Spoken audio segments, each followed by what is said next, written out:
Hello students, जैसा कि हम chapter area related to circles continue कर रहे थे और उसी में हमारे पास एरिया ऑफ सेक्टर के बाद आता है area of segment of circle. ध्यान से समझिएगा, एरिया ऑफ सेगमेंट, सबसे पहली बात सेगमेंट क्या होता है सभी जानते हैं। कोड और आर्क से bounded region is known as segment. किसी कोड और आर्क से जो रीजन बाउंड होता है इसको बोलते हैं सेगमेंट। तो सर कोड और आर्क से तो ये हिस्सा भी बाउंड है, दैट इज आल्सो सेगमेंट। वहीं पर बताया था जो सेमी सर्कल से छोटी सेगमेंट हो that is called minor segment, और जो सेमी सर्कल से बड़ी सेगमेंट हो that is called major segment. आज बात करेंगे कि इस सेगमेंट का एरिया कैसे निकाला जाए। Let radius and central angle is theta. मान लीजिए ओ ए बी, आपके पास ए सी बी एक सेगमेंट है जिसका एरिया आपको फाइंड आउट करना है। तो बेसिक सा फार्मूला है सर एरिया ऑफ सेगमेंट का कि सर एरिया ऑफ सेक्टर में से एरिया ऑफ ट्रायंगल माइनस कर दीजिए। बहुत बढ़िया, एरिया ऑफ सेक्टर में से एरिया ऑफ ट्रायंगल माइनस कर दीजिए, एरिया ऑफ सेगमेंट आ जाएगा। ठीक है, मगर बात यहां पर आती है कि अगर ट्रायंगल का एरिया कब निकले, जब रेडियस हमें पता है मगर थीटा अगर 30 डिग्री आ गया, 45 डिग्री आ गया, तो आप एरिया ऑफ ट्रायंगल कैसे निकालेंगे। 120 डिग्री आ गया तो आप कैसे निकालेंगे, क्यों 60 आ गया तो आपको पता है इक्विलेटरल ट्रायंगल हो जाएगा, एरिया ऑफ ट्रायंगल निकल जाएगा। 90 आ गया तो आपको पता है area of right angle triangle is half into base into height. But question ये है कि ठीक है बेसिक फार्मूला बहुत बढ़िया, मगर थीटा अगर कभी 30 डिग्री, 60 डिग्री, 45 डिग्री या 120 डिग्री इस तरह से आ गया, 60 और 90 के अलावा भी हो सकता है, तो एरिया ऑफ ट्रायंगल कैसे निकलेगा। तो इसी चीज़ को समझिएगा, मैं इसी ट्रायंगल का एरिया आपके सामने बता रहा हूँ क्या है, समझिएगा। सर ये था O A B and central angle triangle का ये क्या था थीटा, ये था R. Sir area of triangle का बेसिक रिजल्ट जो हमने पढ़ा है half into base into height. तो मैं भाई यहाँ पर एक कंस्ट्रक्शन कर रहा हूँ, समझना बड़ा इंपॉर्टेंट है, सिर्फ समझना, बाद में तो आप फार्मूला लर्न कर लेंगे मगर वो आया कैसे उस चीज़ का पता लगेगा। ये है भाई राइट एंगल ट्रायंगल ए सी ओ, जिसके अंदर मैंने ट्रायंगल ए ओ बी में एक हाइट डाल दी ए सी। ठीक है, अब ए सी अगर हाइट है तो इस ट्रायंगल का एरिया क्या होगा, area of triangle is equal to half into base में इसे मान लेता हूँ और हाइट ए सी को मान लेता हूँ। ठीक है सर, हाइट क्या हो गई A C, half into base into height.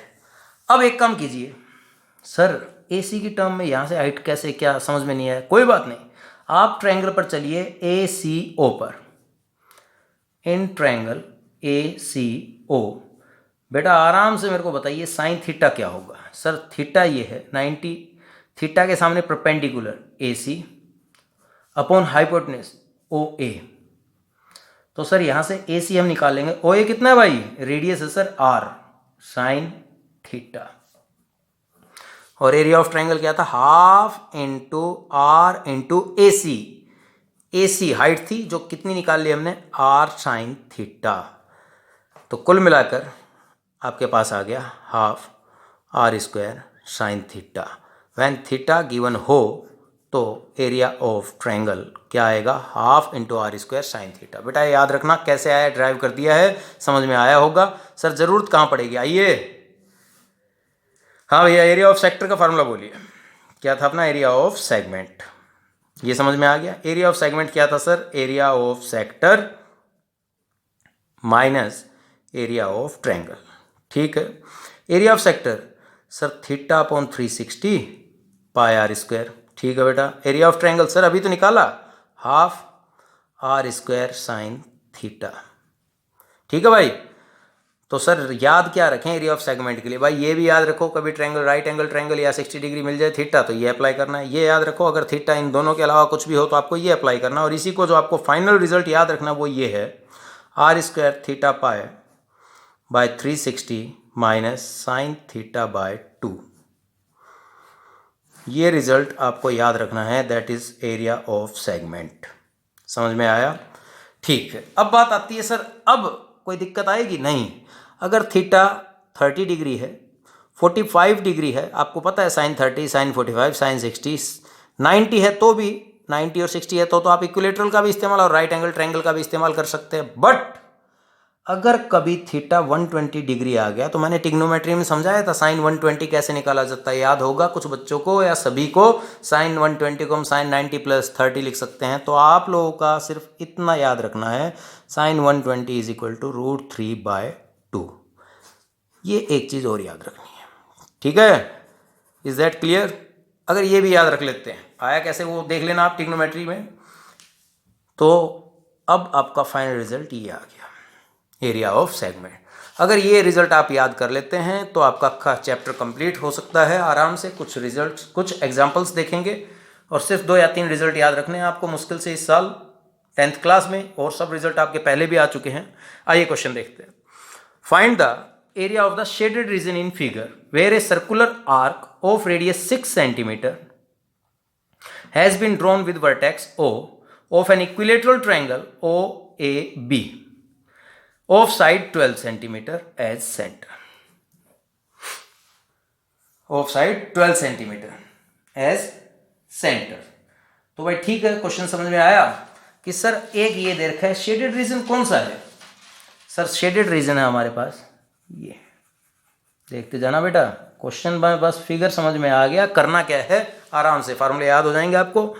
Area निकालना है शेडेड। सर ये तो पूरा ही हो गया।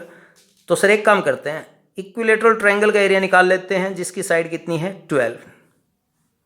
सर सर्कल का एरिया निकाल लेते हैं जिसका रेडियस कितना है 6।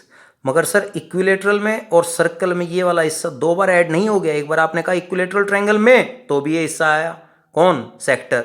और एक बार आपने कहा सर्कल में तो भी ये आया, तो ये 2 बार काउंट हो गया। तो क्या करें, बेसिक सा अपन फार्मूला लिख लेते हैं एरिया ऑफ शेडेड रीजन का। Area of shaded region is equal to area of equilateral triangle plus area of circle, और जो एक हिस्सा 2 बार काउंट हो रहा था that is area of sector. एक हिस्सा 2 बार काउंट हो रहा था that is area of sector. O जो भी है इसका नाम दे दें आप, एरिया ऑफ सेक्टर। उस सेंट्रल एंगल इज 60 डिग्री। ये कहां से आया? सर इक्विलेटरल ट्रायंगल दे रखा था, बहुत बढ़िया। Area of equilateral triangle direct formula बोलिए सर, √3/4 इंटू साइड स्क्वायर, बहुत बढ़िया। एरिया ऑफ सर्कल बोलिए सर πr², r कितना है 6, बहुत बढ़िया। एरिया ऑफ सेक्टर बोलिए सर θ/360 πr²। ठीक है भाई, यहां तक समझ में आई बात? ये कैंसिल आउट, और यहां से अगर हम देखें 12 का square 144, 144 divided by 4 36 √3 plus 22/7 into 6 into 6 minus 22/7, 6 से 6 कैंसिल इंटू 6। यहाँ तक समझ में आया? इसी को और थोड़ा सिंप्लीफाई करते हैं। 36 √3, इस पोर्शन में से मैं 22/7 इंटू 6 कॉमन ले लेता हूँ, क्या बचेगा 6 - 1, और ये सर फाइनल रिजल्ट आ गया 36 + 22/7 इंटू 6 इंटू 6 - 1 5। तो भाई यहाँ से सिंप्लीफाई कर लेते हैं इसको एक और स्टेप। सर 5 6 = 30, 3 2 6, 3 2 6, 666/7। अगर √3 की वैल्यू देर की होती तो हम यहाँ पुट करते और इसका आंसर डेसिमल तक ले आते। ओके, एक एग्जाम्पल और देखते हैं। In a circular table cover of radius 32 centimetre. Sir इस कवर का रेडियस है 32 सेंटीमीटर, ठीक है। Design, a design is form living an equilateral triangle. एक डिजाइन इस तरह से बन रहा है, ये है डिजाइन कि बीच में आपके पास ABC एक इक्विलेटरल ट्रायंगल बन गया in the middle age shown in figure. Find the area of design. अब एक बात है, इक्विलेटरल ट्रायंगल की सभी साइड्स इक्वल हैं। इक्विलेटरल ट्रायंगल की सभी साइड्स इक्वल हैं, और हम जानते हैं इक्वल कोड subtend equal angle at the centre. Sir ये तीनों एंगल इक्वल होंगे? Yes, complete angle 360, 360/3। तो सेंट्रल एंगल क्या आ जाएगा 360 डिग्री बाय 3। आप बताएंगे यहाँ पर, since chords are equal then they subtend equal angle at the centre, equal कोड subtend equal angle at the centre. So एक एंगल निकाल लीजिए 360/3, कितना आ गया 120 डिग्री। ठीक है सर। सर इसका नाम दे दें? दे दे भाई, OBC। सर तीनों डिज़ाइन इक्वल हैं, अगर मैं एक डिज़ाइन का एरिया निकालकर 3 से मल्टीप्लाई कर दूं तो पूरे डिज़ाइन का एरिया आ जाएगा। ठीक है। नाउ एरिया ऑफ, ये डिज़ाइन है किस शेप में? ध्यान से देखें तो ये डिज़ाइन है किस शेप में? OBC के लिए area of one design, sir ये शेप है सेगमेंट।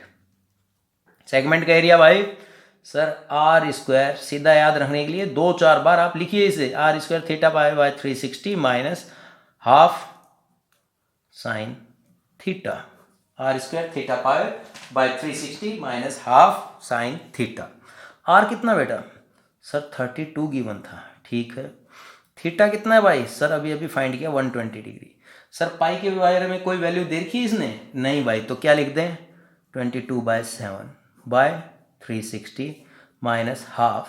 सर थीटा कितना है? 120 डिग्री। ले भाई एक बार अभी तो मैं लिख देता हूँ 120 डिग्री। अभी ये बात आई थी अपने पास कि सर अगर 120 डिग्री हो तो हम याद रख लेंगे क्या कि साइन 120 कितना होता है? √3/2। अगर ये √3/2 याद रखते हैं तो √3/2 इंटू 2 √3/4। Is that clear? यहाँ तक समझ में आया? तो सर अब आगे कैलकुलेशन करें भाई। कैलकुलेशन करते हैं सर। 32 इंटू 32 R², और ये calculation 21 into 4 84 LCM 4 minus 21 √3 32 into 32। Sir ये तो वन डिज़ाइन का एरिया है। 3 कंप्लीट डिज़ाइन कितने हैं? 3। Area of the design, sir 3 से मल्टीप्लाई कर दें इसे? कर दो भाई।